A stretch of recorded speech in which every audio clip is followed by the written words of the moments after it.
Bien, me parece que ya se ve, se escucha. Bien, pues vamos a comenzar. Como ya sabéis, a mí me gusta comenzar siempre con alguna frase, algún escrito. En este caso, os he querido compartir algo que me dijo un dragón, precisamente, y que él decidió llamar Canto de un dragón. Y es lo siguiente: nosotros, los dragones, somos las únicas criaturas mitológicas que aparecemos en todas las historias de todos los mundos. Hemos sido símbolo de inteligencia y de magia. Muchos hablan de nuestra grandeza, de nuestra memoria y poder, y otros tantos de nuestra impulsividad, agresividad y depredación, pero pocos hablan de nuestra sabiduría ancestral, nuestro sentido del linaje y de la importancia del equilibrio entre las cosas. Nuestro recorrido es largo y entramado, y nuestra voz tan poderosa como longeva nuestra memoria. Bueno, hoy vamos a ver todos estos mitos, todos estos arquetipos, todo esto referente a los dragones, pero os puedo comentar que mañana este mismo ser, vamos a ver qué más nos contó sobre la importancia de los linajes, como aquí habéis visto, y algunas cositas más. Pero bueno, vamos a comenzar con esta. Bueno, lo cierto es que podemos encontrar dragones realmente en todo el mundo, en todas las culturas. Aparece, si es cierto, de diferentes formas y con distintos simbolismos asociados, pero hay dos corrientes principales, dos tradiciones principales sobre los dragones. Una de ellos son los dragones europeos, que estarían, lo que es la imagen del dragón europeo que conocemos, viene derivada de las tradiciones populares europeas, pero también de la mitología griega y de Oriente Próximo. La otra tradición que nos encontramos muy popular también es la de los dragones orientales. Son principalmente de origen chino, pero también nos los podemos encontrar en Japón, en Corea y en otros países asiáticos. Vamos a tratar de ver un poquito cómo ven en cada parte del mundo o en algunas de ellas al dragón. Pero bueno, normalmente, que esto también lo vamos a ver después, que al dragón, lo que es el dragón en sí, se le describe con 4 patas, es decir, sin contar la cola serían 6 extremidades, 4, lo que serían las piernas, lo que vendrían a ser los brazos, las alas y por supuesto también la cola. Sin embargo, también nos encontramos con dragones bípedos en algunas culturas, como el wyvern, que lo vamos a ver más adelante, o serpientes, serpientes muy grandes, se entiende, sin extremidades. ¿A qué nos recuerdan las alas del dragón? Bueno, son normalmente nos recuerdan un poquito a las alas de los murciélagos. Además, los dragones tienen siempre esa mirada penetrante, capaz de atravesar corazón, de atravesar pensamiento y de atravesar el alma. Y además su aliento es capaz de expulsar fuego y en algunas historias, en algunos casos, incluso veneno. De manera que el dragón en sí ha sido un símbolo de poder en todas las culturas del mundo. Vamos a hablar del dragón europeo.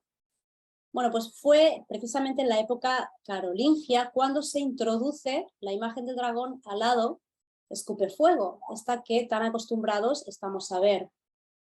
Y no es hasta la Edad Media cuando la Iglesia cristiana asocia al dragón directamente con la encarnación del demonio, y más tarde, en la Alta Edad Media, la imagen del dragón se asocia o representa, mejor dicho, la lucha contra el mal y el pecado original. Pero además en muchas culturas suelen custodiar tesoros dentro de sus guaridas, y estas guaridas suelen ser de difícil acceso, en montañas, en altas, bueno, más que montañas, en altas colinas, en cuevas o incluso en el submundo. El camino hacia esta guarida va a estar lleno de pruebas que vamos a tener que sortear si queremos llegar. Y bueno, comentaros como curiosidad que los nórdicos en sus barcos, que llamaban drácar, los decoraban con cabezas de dragones. Aquí os he puesto una imagen. Podríamos encontrar muchas más, pero bueno, este es un ejemplo. El dragón oriental, por otra parte, que os he puesto aquí unas imágenes, seguro que ya lo habréis visto. A este en concreto se le conoce como el nombre de, y probablemente no lo pronuncie bien, Long, y es considerado una divinidad, pero además estas deidades ellos consideran que están vinculadas al agua y a la lluvia, por lo que es muy normal o muy típico que habiten ríos, lagos, bahías, zonas donde haya agua, pero además también están relacionados con el tiempo. Quedaos con este dato porque mañana vamos a hablar un poquito más de esa energía dragón de este tipo. Bueno, este en concreto dispone de partes de 9 animales, serían ojos de langosta, cuernos de ciervo, morro de camello, nariz de perro, bigote de bagre, melena de león, cola de serpiente, escamas de pez y garras de águila. Más o menos, aquí un poquito se le puede ver más de frente la cara para que os hagáis una idea, o tal vez en este de aquí. Pero bueno, no quiero dejar de mencionar a los nagas védicos, que son muy comunes en el hinduismo y el budismo. También está el dragón en Oriente Medio. Y de hecho en la civilización sumeria se han encontrado representaciones de dragones en los sellos, en unos sellos cilíndricos que datan del periodo Uruk. Para ellos son seres sobrenaturales cuyos nombres y formas indican conexión con el reino animal y las fuerzas de la naturaleza, de modo que su imagen y nombre siempre va a ir relacionado a aquello con lo que se conecta. También se interpretan como hostiles y como serpientes de muchas cabezas que provienen del periodo dinástico temprano. Pero podemos hacer aquí una especial mención al dragón Mushusu, que es este que os he puesto en las fotografías, las imágenes de la izquierda, que es el dragón de Babilonia. Y sí es cierto que probablemente ahora nos vengan a la memoria, cuando hablamos de estos dragones en esta zona y en este periodo, nos puedan venir otras cosas, pero lo cierto es que la mitología mesopotámica asocia a los dragones con los elementos de la naturaleza y lo consideran un apoyo imprescindible. De hecho, es un apoyo, es una guía, es un sostén para los dioses para poder lograr que en el mundo se suceda ese equilibrio entre la paz y la armonía. Como vemos, no es hasta periodos más avanzados cuando se le comienza a relacionar con el mal. Bueno, ¿y qué hay del dragón hebreo? Y es que en la Biblia hebrea se mencionan a las serpientes marinas y terrestres, y estoy segura de que habréis escuchado hablar del Leviatán, sería el claro ejemplo. La palabra dragón en hebreo es tanin, os he puesto aquí, bueno, no sé si se ve bien, me parece que ha cambiado un poquito el formato, pero creo que está correcto. Esta palabra en concreto se refiere a un monstruo, serpiente marina o a algún gran reptil con características que serían poderosas y de destrucción. En muchas ocasiones el sentido es totalmente simbólico y se refiere directamente al poder del mal con esa lucha del bien contra el mal, esa lucha del Dios contra el monstruo del mal, del caos. Pero la palabra que nosotros utilizamos en español, dragón, es traducida del griego drakon y procede de la raíz derg, que significa, curiosamente, ver, como mínimo para pensar. ¿Y qué pasa con el dragón grecorromano? La antigua Grecia y más tarde también los romanos. Aquí el aspecto, ya os he puesto las imágenes, es más de serpiente y son monstruos que normalmente provienen del mar o del inframundo. Tienen múltiples cabezas y son de gran tamaño. Aquí podríamos hacer mención especial de la famosa hidra, de 7 cabezas, que si se le cortaba una, en su lugar aparecían 2 más. También es un dragón guardián, el que aparece en el vellocino de oro, o la pitón guardiana de Delfos. Aquí tenemos que decir que en esta cultura, en la cultura grecorromana, los dragones se limitan a ser monstruos o bestias que además te lo van a hacer pasar muy mal. El dragón americano. Aquí va a ser un poquito difícil, un poquito más difícil sintetizarlo porque hay culturas muy distintas. Yo estoy hablando de América del Norte y América del Sur, y de Centroamérica, de todo el continente americano. Y es que existen múltiples historias de híbridos de serpientes con otros animales, como es el caso del anfitro o serpiente emplumada, como podéis ver en la imagen. Esta es la forma que toma el dios mesoamericano y ejemplo de ello es el Quetzalcóatl o también el Piasa, que se encontraría ahora en la actual Illinois. Y en Chile nos encontramos también a la serpiente zorro Gurubili. Perdón. En este continente lo cierto es que las historias se difuminan bastante y aquí vamos a poder encontrar de todo. Encontramos que algunos son buenos, por decirlo de una manera, y otros malos. Pero no es que sean buenos o malos, simplemente tienen esa dualidad. Y de hecho es lo que representa, lo que viene a representar el dragón en sí también. Esa dualidad y no solo la integración de todos los elementos que también vamos a ver más adelante.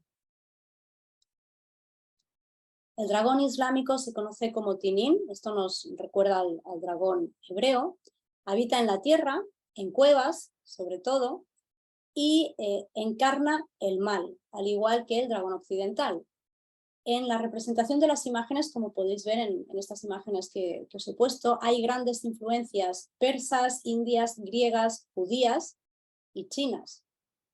Es como un poquito una mezcla de todo ello, o un sincretismo más bien. Pero en esta cultura es también un símbolo astronómico y astrológico y para ellos, o en esta cultura, es común culpar a los eclipses y a los cometas al dragón del cielo, que creo que ya sabéis todos a qué constelación me estoy refiriendo. Bueno, pues vamos a ver ahora tipos o subtipos, mejor dicho, de dragones. Y es que el primero de todos, este que veis aquí en esta imagen, que es la típica imagen de dragón, no es un dragón en sí, es un wyvern, también conocido como dragón heráldico de la heráldica inglesa, y pertenece a la mitología medieval europea. Como veis, solo tiene las dos patas traseras y las alas. En todo caso, tendría esos deditos o como unas manos al final de las alas, pero realmente en lugar de 6 extremidades tendría solo 4, es decir, no tiene brazos. Los dragones que podemos ver en Juego de Tronos o los dragones que podemos ver en el videojuego de Skyrim realmente serían wyverns. Nos encontramos también con el anfitere. Como veis es una serpiente alada y no tiene extremidades. No tiene patas delanteras ni traseras y se cree que habitan en enjambres, en los árboles de frankincienso u olíbano de Arabia. Este animalito tan simpático caía a gran velocidad desde los árboles, se precipitaba como si fuese una jabalina y de esta manera caza. Este tipo de dragones se ha visto también en la espesura africana, en el Medio Oeste y en las Islas Británicas, es decir, no solo lo podríamos encontrar en Arabia.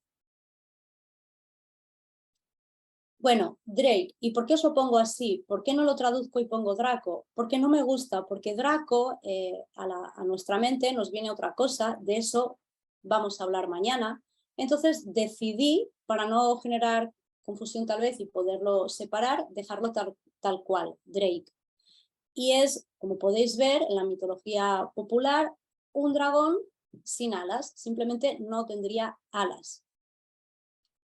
También nos encontramos al Wyn, que viene de un término del antiguo inglés y hace referencia a una culebra o una serpiente de grandes dimensiones, sin alas ni patas, pero con la peculiaridad de que tiene cuernos y a pesar de no tener alas, sí es capaz de volar. Son muy típicos también, nos puede recordar mucho a esos dragones de las culturas asiáticas. Las versiones europeas, sin embargo, sí podemos encontrar algunos con patas delanteras y estos serían conocidos como Lindworm. No sé si lo he pronunciado bien, espero que sí. Aquí os lo dejo escrito.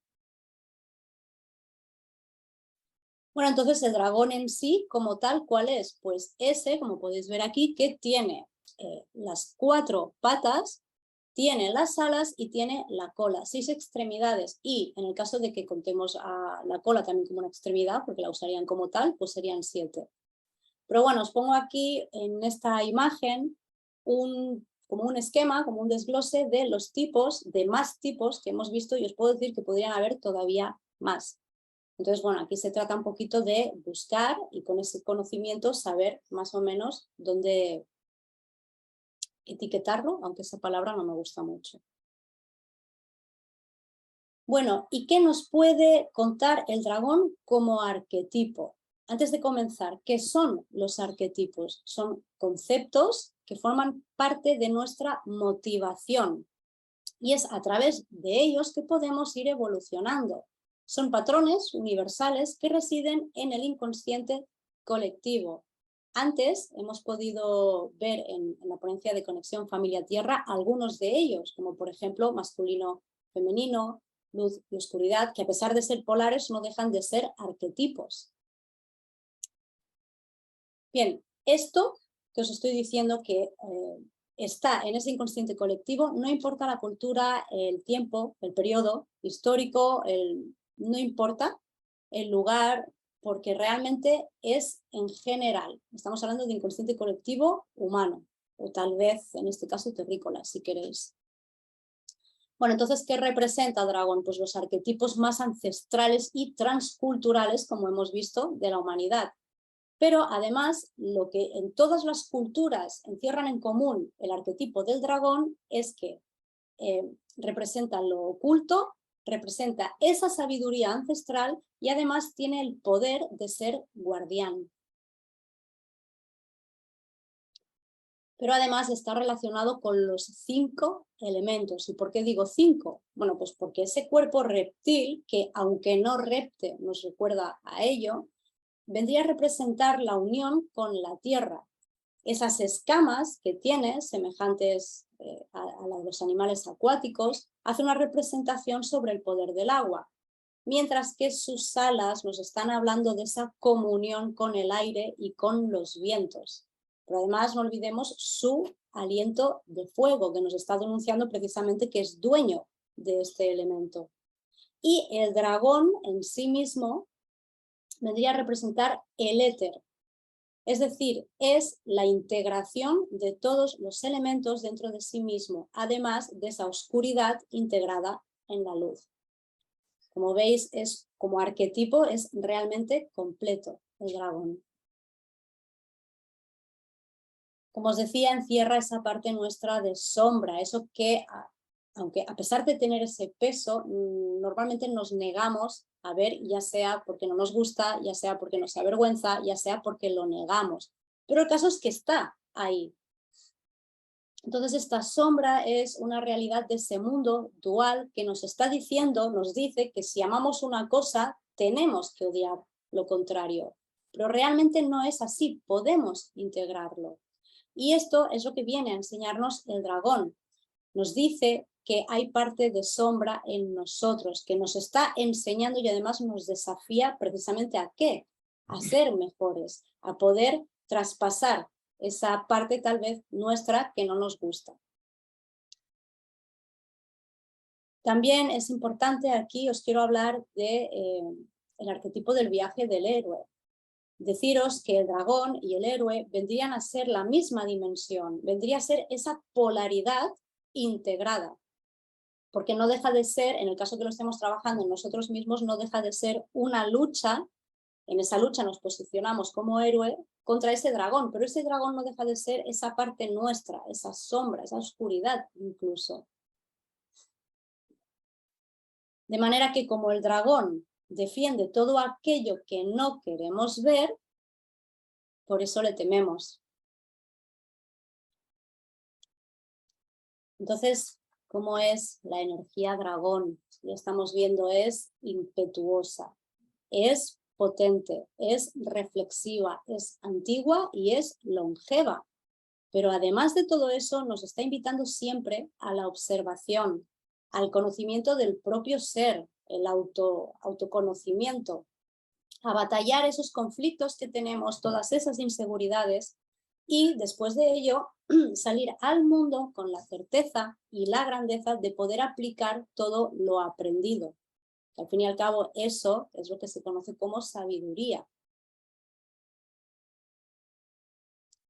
Bueno, la energía dragón cuando está equilibrada, mañana también vamos a ver un poquito más de esto, pero así, en general, recordemos, integra los 5 elementos, es una energía bastante, o que puede ser bastante completa, es una energía que empodera, es una energía que acciona, sale hacia afuera, acciona, es una energía además que inspira, es creadora, conquista, aquí en este caso en el buen sentido de la palabra, transmuta, es capaz de transmutar todo lo malo, bueno, todo lo malo, toda esa densidad, toda esa negatividad, todo ese dolor, todo eso que también tengamos que sanar. Lo que pasa que, claro, son procesos que no nos gustan. Pero una vez pasamos por todo eso, podemos transmutarlo, podemos entonces salir hacia afuera, activar, empoderarnos, accionar. Además de todo ello, nos protege, es una energía muy protectora, es una energía de sostén, refresca. Cuando digo refresca, a lo que me vengo a referir es que después de hacer ese trabajo, en ese caso, en el ejemplo que hemos puesto, después sería como un aire fresco, sería una energía renovadora, una energía de cambio y, por supuesto, de integración. Pero, ¿qué ocurre cuando esa energía está desbocada? Bueno, pues que aquí nos encontramos con una energía inquisitoria, una energía impulsiva, una energía muy dominante, una energía densa, una energía agresiva. Con esto no quiero decir que te vayan a atacar, pero sí es una energía agresiva. Es una energía arrasadora, es destructora, conquista, controla, y además es una energía que nos puede traer al caos. ¿Qué es importante entonces aquí? Cuando nos encontramos esa energía dentro del propio yo, porque también nos podemos nutrir de ella, también la podemos sentir. Imagina tener dentro de ti, imagina integrar dentro de ti a toda esa energía. Si está equilibrada, oye, pues genial, porque vas a poder trabajar todo eso, vas a poder librarte de eso, soltarlo, vas a poder empoderarte, posicionarte donde debes, accionar, etcétera. Pero ¿qué ocurre si está desequilibrada? Bueno, aquí nos puede hacer pasar por un proceso bastante desagradable. Acordémonos que si sacamos el fuego para quemar, nos podemos quemar a nosotros mismos también. Sin embargo, deciros una frase que a mí me gusta muchísimo y es que de los conflictos e incluso del sufrimiento es de donde podemos aprender las mejores lecciones. Aunque no guste, realmente considero que es así. Bueno, vamos a ver ahora los dragones elementales. Hace un ratito, antes del descanso, Recóndita nos ha hablado de los elementales.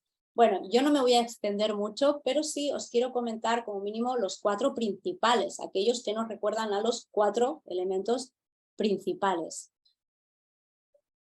De hecho, voy a pasar directamente hacia ello para verlos. Los dragones de fuego.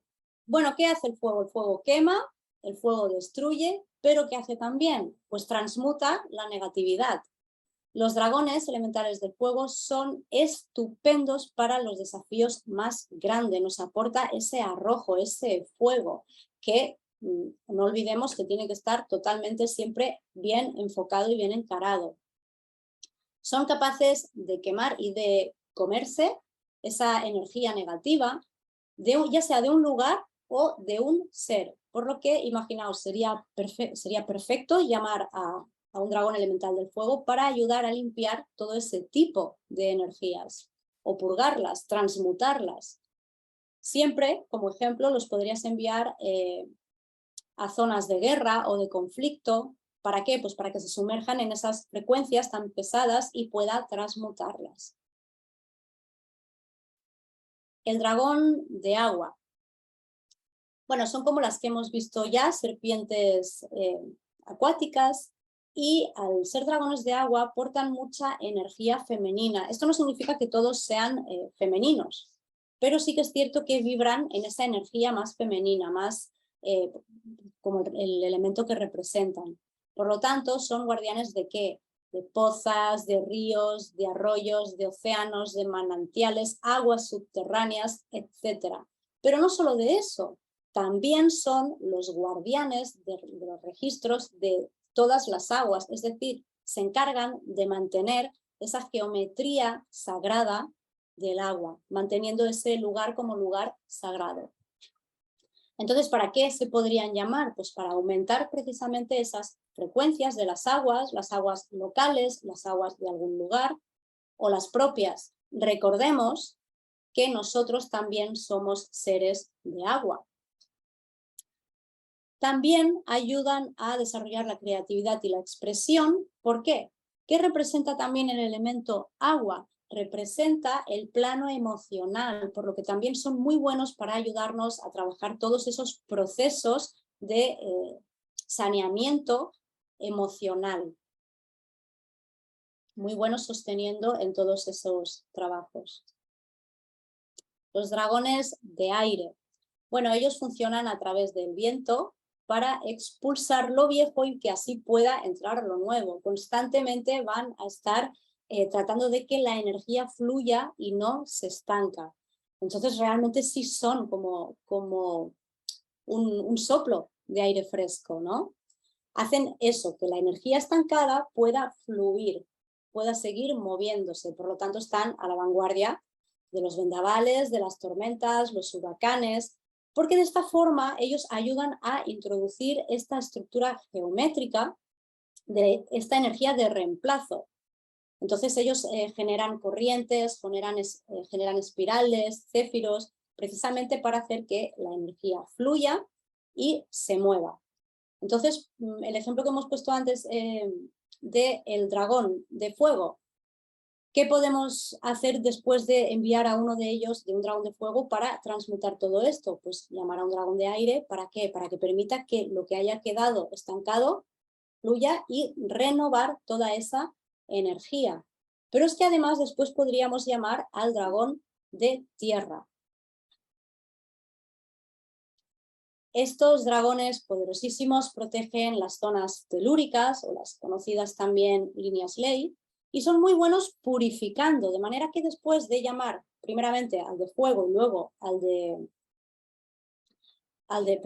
aire, estos podrían venir a purificar toda esa tierra. Por ejemplo, cuando hay un terremoto o cuando hay un incendio, es genial, sería tremendo poderlos llamar para poder trabajar con ellos a purificar todo eso que ya se ha removido anteriormente. Ellos son muy pacientes, son muy observadores y reflexivos, por lo que son también muy buenos contadores de historias. Pueden contarte historias no solo preciosas, sino que además te hagan reflexionar. Su sabiduría es enorme, ya que siempre mantienen el contacto con la tierra y con las profundidades de la misma, por lo que esto les proporciona una visión del pasado y también cierta visión de esos posibles futuros. Bueno, dragones en la literatura, en el cine, lo vamos a encontrar como grandes protagonistas, también antagonistas en los cuentos de hadas europeos, pero es que eso ha trascendido desde la mitología a la literatura actual, lo podemos ver actualmente en series, en películas. A menudo se le ha estado representando como oponente sobrenatural al cual no podías enfrentarte con armas, con la fuerza, sino que tenías que recurrir a algo más, a la astucia y seguramente también a la magia. Aquí vemos otra vez representado ese viaje del héroe, ¿no? Ese arquetipo. Pero en la cultura actual, el dragón cada vez más ha dejado de ser tan divino, tan demoníaco, ha pasado a tener una inteligencia, ya no es tanto como un animal en sí, tiene ya más una inteligencia de, podríamos decir, persona, y rivaliza con los humanos, pero en ocasiones también colabora con ellos.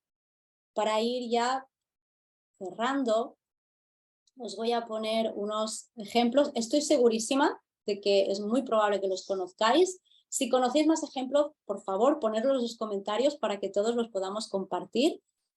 Bueno, la serie británica Merlín, el dragón que aparece, también nos lo encontramos en la película Entrenando a tu dragón, seguro que la conocéis.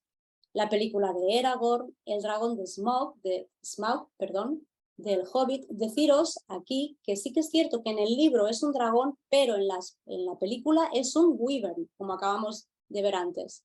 El videojuego de The Elder Scrolls Skyrim, deciros, ya os lo he dicho antes, que también lo mismo, a pesar de ser tan enormes y dragones, realmente son wyverns porque solo tienen esas 4 extremidades, les faltarían los brazos, que son las alas. Y los wyverns, no voy a decir dragones, de Daenerys, de la serie y los libros de Juego de Tronos y la actual serie, que no me hagáis spoilers, por favor, de Casa de Dragones. Bueno, comentaros que mañana vamos a hablar un poquito también del dragón guardián en las Naciones Escamadas Energía Dragón a las 6:15. Os hablaré un poquito más, os daré alguna idea. Bueno, y alguna sorpresita tal vez, pero lo dejamos para mañana. Os vuelvo a dejar mis redes. Me podéis encontrar en Facebook como Comunidad de Susurro Astral, este canal de Susurro Astral en YouTube, también el de Astral Whispers, donde allí subo todas las meditaciones, relajaciones guiadas, y en Instagram igualmente como Susurro Astral, Astral Whispers y por supuesto Aquelarre Fatuo.